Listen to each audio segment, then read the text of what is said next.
Matatamis ng ngiti ang naipapakita ng mga batang ito sa kabila ng lahat ng kahirapang kanilang dinaranas sa napakamurang edad.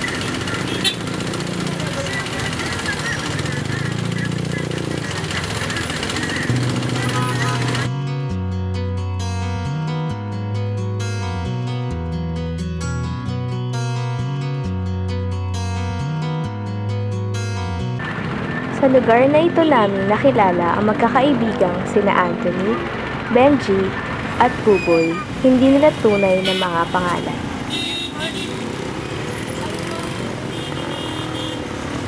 Tawag po ako ng isang araw. Ako po araw-araw na nagtatawag dito. Alas 7 pa lang ng umaga ay nagsisimula ng magbanat ng buto si Benji. Dahil ayaw umuwi sa kanilang bahay, dito sa truck ng Pepsi natutulog ang 14 anyos na bata.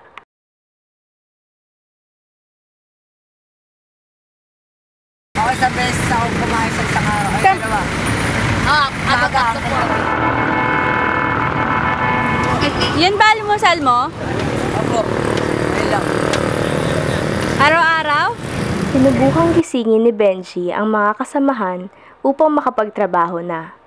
Pero tila, linggo na makasama namin si Benji. Ayon sa kanya, mahina ang kita tuwing araw na iyon. Tila pinanghihinaan na ng loob si Benji dahil wala pa rin siyang kita sa araw na iyon. Ngunit nang makalipas ang ilang oras,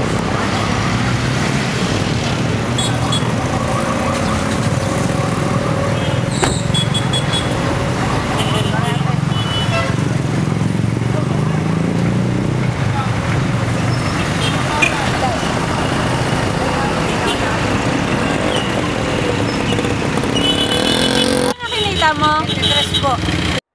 maya-maya pa ay nagising na rin ang kaibigan ni Benji na si Anthony. Ilan taon ka na?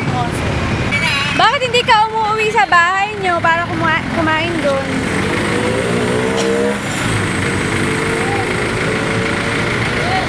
Uuwi naman po ako eh.